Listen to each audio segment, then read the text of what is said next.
Hey, good people. Welcome to another episode of Good Cubed Kitchens, The Lab.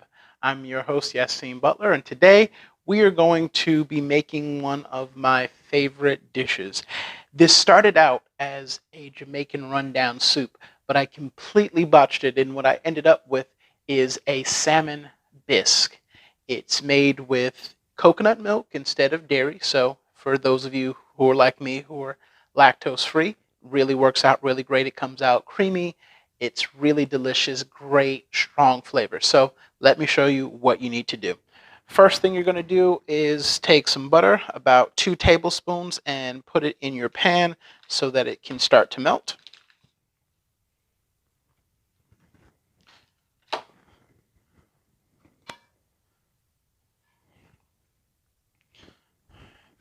While that is getting ready, we're going to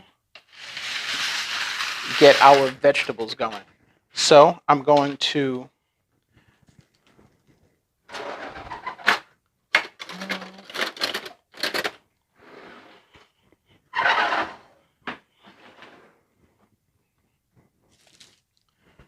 use half of this onion.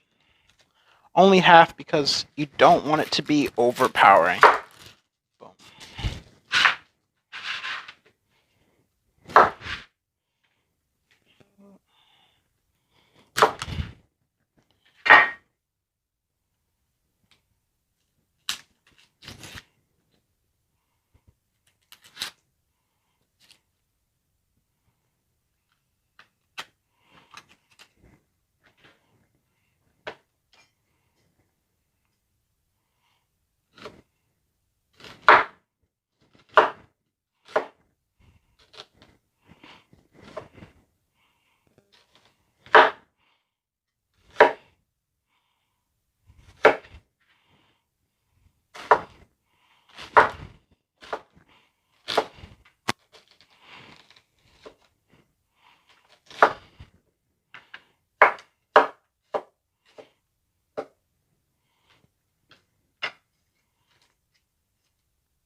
Into our pan, we're going to add 2 cans of mushrooms.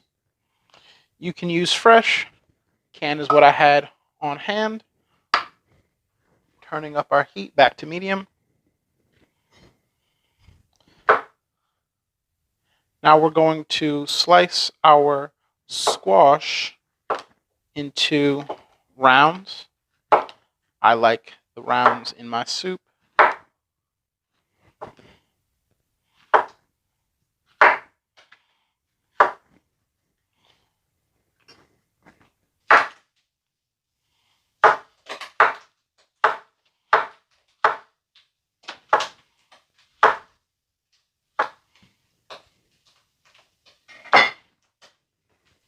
So we're going to take all of this over to our pan and begin to layer our flavors.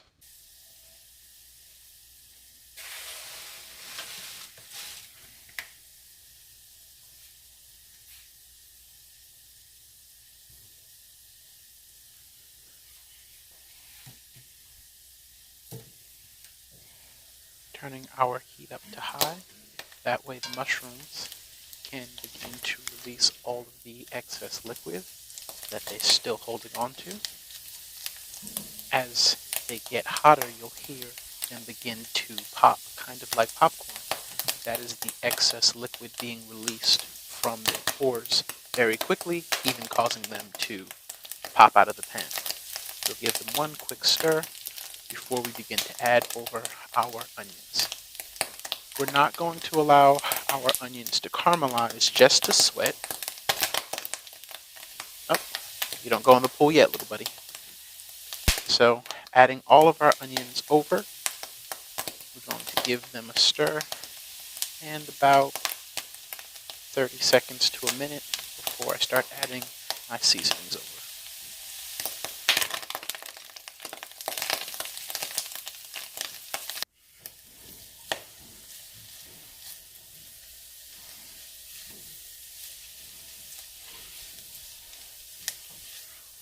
Now that they've begun to sweat, I'm going to add over crushed red pepper. You can do this to taste. I'm adding a lot because this was originally a Jamaican rundown soup, which gets its name from being so spicy that you start to run at the eyes and nose. Adding over some onion powder. Lastly, I'm going to add over some herb de Providence. Herb de Providence is a seasoning blend that has delightful herbs in it, similar to an Italian seasoning. What makes herb de Providence so great is the little hints of things like lavender and marijuana.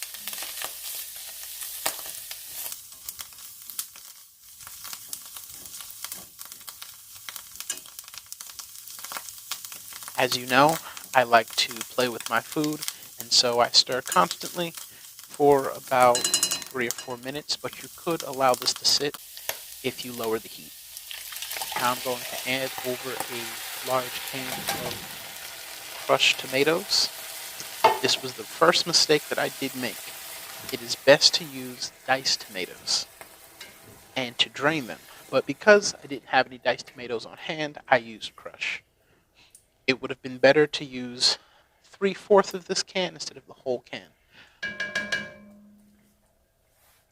I'm going to allow these to simmer for about 5 minutes before I move on to my next step.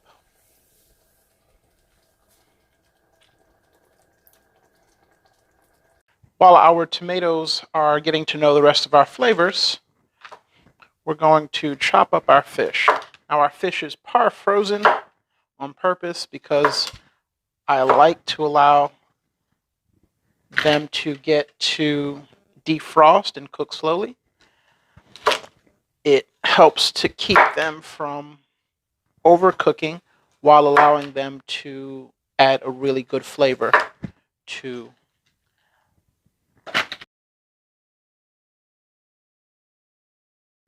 Coming back over to our simmering pot, we're going to add 2 cans of coconut milk. This time I am using a Thai coconut, but you can use any coconut milk that you like. Giving it a nice stir, making sure to release anything that may have stuck to the bottom, as tomatoes and mushrooms have such a starchiness that they can stick. One thing that I did that you're not going to see is add over a 3rd can of coconut milk because there's too much tomato in the base. Once this comes up to a nice rolling boil, I am going to give it another stir, making sure that nothing is sticking to the bottom.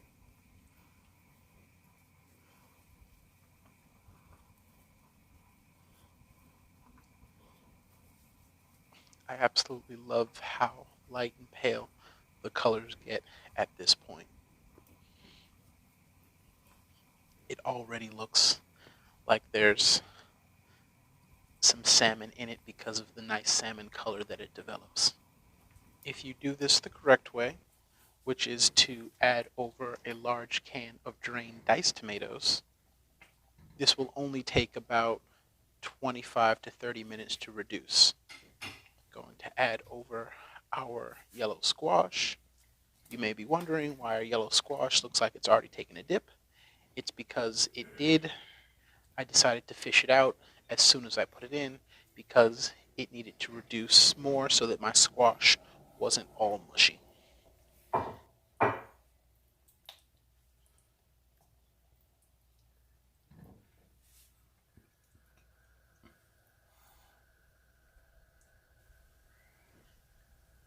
At this point, you should allow the squash to cook for about 3 to 5 minutes before adding over the salmon.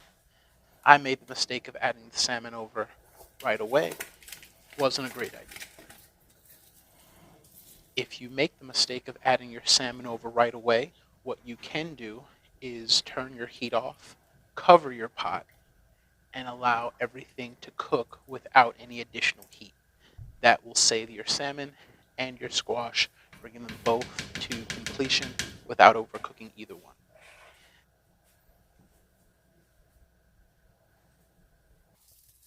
To round out my flavors, you may have noticed that I didn't add any salt. I'm going to add a little bit of this crystallized salt and honey mixture, about a teaspoon and a half, and that's going to be all I need for the entire pot.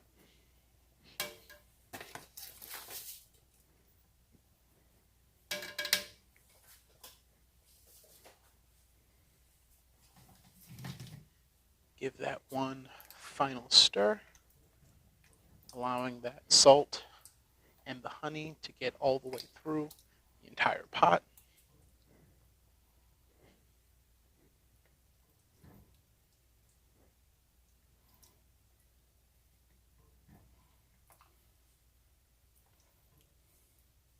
Give it a little taste. It's perfect. And now, plate it up.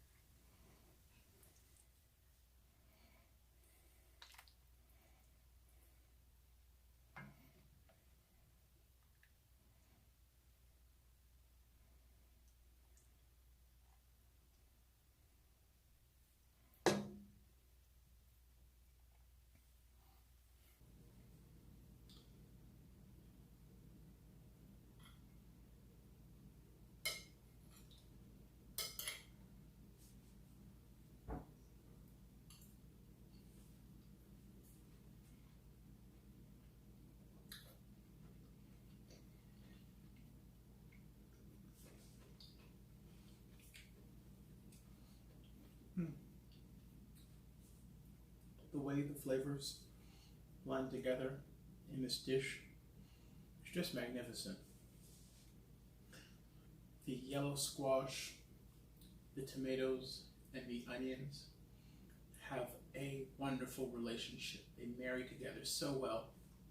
And then the coconut milk just comes through with this nice creaminess that elevates the entire dish. And then you have the flavors of the salmon that are just strong and bold, and they are still delicate throughout.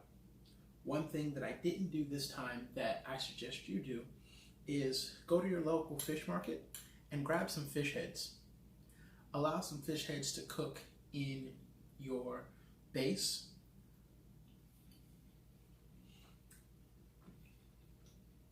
It'll bump that salmon flavor up to 10.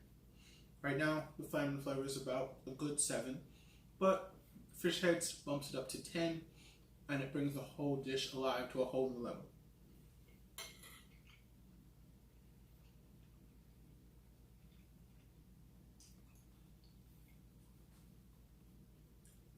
This is one of the favorite things that I've ever created. While it was a wonderful accident, it is an amazing dish. So this is my coconut milk salmon bisque. I hope that you get the chance to make this and enjoy. One of the other things that's really great about this soup is it tastes really good cold. So for a summertime like this, maybe you cook it at night when it's a little bit cooler and have it tomorrow for lunch when it's hot outside and you don't feel like heating anything up or eating anything hot. You can still have this rich, delicious bisque. Because there's only that little bit of butter, it's not going to be really oily and cold in the next day. So, great summertime dish. That's all the time that we have together for today. Please join me on Sunday for the next episode of Good Cubed Sundays. And remember to follow on all social media platforms. That's Good Cubed, GOODCUB 3D, on all social media platforms. And I will see you on Sunday. As always, please thank the good Lord for good food and good times. All that good is Good Cubed.